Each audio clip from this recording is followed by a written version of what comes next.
Actually গতকালকে আমরা প্রত্যেক দিনের মতোই যে ট্রেনগুলো যায় এবং সবসময় আমরা চেকিং করি। তো সেই সুবাদে কালকেও আমরা আরপিএফ, জিআরপিএফ এবং আমাদের যে অন্যান্য গোয়েন্দা বিভাগ আছে আমরা সবাই চেকিং করছিলাম।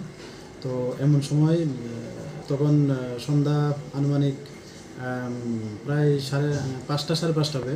তখন দেখলাম যে একজন ছেলে সে পার্সেল অফিস দিয়ে সঙ্গে ট্রলি এবং একটা পিট্টু ব্যাগও আছে নিয়ে আমাদের স্টেশনের দিকে ঢুকছে আর কি। তো আমাদের সন্দেহ হয় যে হয়তো এটার মধ্যে কোনো কিছু থাকতে পারে, কারণ ওইগুলো খুব ওয়েট দেখা যাচ্ছে।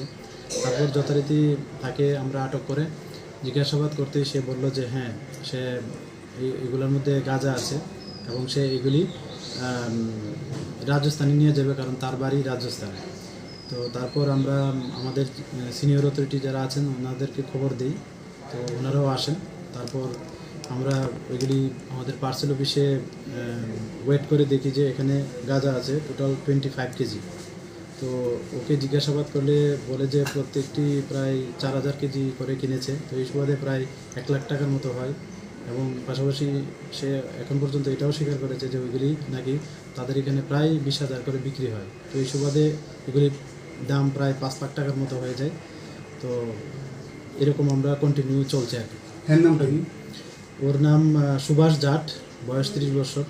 আর এমনিতে ওনার গ্রামের নাম চাউমু, জয়পুর, রাজস্থান। এই পর্যন্ত এক সপ্তাহে কতজন এনডিপিএস কেসে মানে আটক করা হয়েছে? এই পর্যন্ত আমাদের রেল স্টেশনে 12 জন অ্যারেস্ট হয়েছে।